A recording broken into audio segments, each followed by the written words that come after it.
कालिया योजना हिताधिकारी बा बेनिफिशियरी मनकर लगे बहुत बड़ गुड न्यूज जे आपण मानकर पैसा बहुत जल्दी आपण मानकर बैंक अकाउंट रे क्रेडिट हेबार के जाउची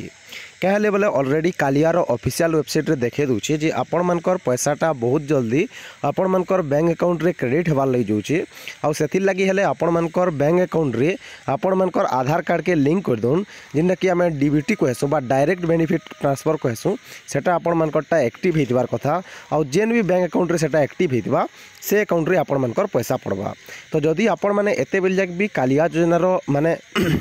ई-केवाईसी टा नहीं करबार तेल ई-केवाईसी कर दोन ई-केवाईसी कर सारा पर आपण मानकर बैंक अकाउंट रे डीबीटी लिंक कर दोन जिनका आधार लिंक आमे कहूँ सेटा कर दोन सेटा कर दे सारा पर आपण मानकर मोबाइल नंबर वगैरह सब किसी अपडेट कर देला बैंक अकाउंट रे आपण माने जानि पारबे जे आपण मानकर बैंक अकाउंट रे पैसाटा केभे पड़ला। तो इथिर लगी हेले आपण माने काना करबे सब बेले हमर चैनल संगे जुड़ी रहितोन चैनल के सब्सक्राइब कर लाइक कर वीडियो के बहुत भाव शेयर कर दोन आ मोर हिसाब ई 15 तारीख भितरे मार्च 15 तारीख भितरे ही आपण मानकर कालिया पैसा आपण मानकर बैंक अकाउंट रे आसी जेबा आ जेन दिन आसबा से दिन भी आपण मानकु मैं कहि देमी जेंता कि पीएम किसान योजना रे कहि देथिली ठीक सेंता आपण मानकु इथिर बाबद रे भी अपडेट जोड़े देमी। तो सब बेले स्टे कनेक्टेड विथ अखाडू संबलपुरी। तो रखुछ फ्रेंड्स माने जुहार।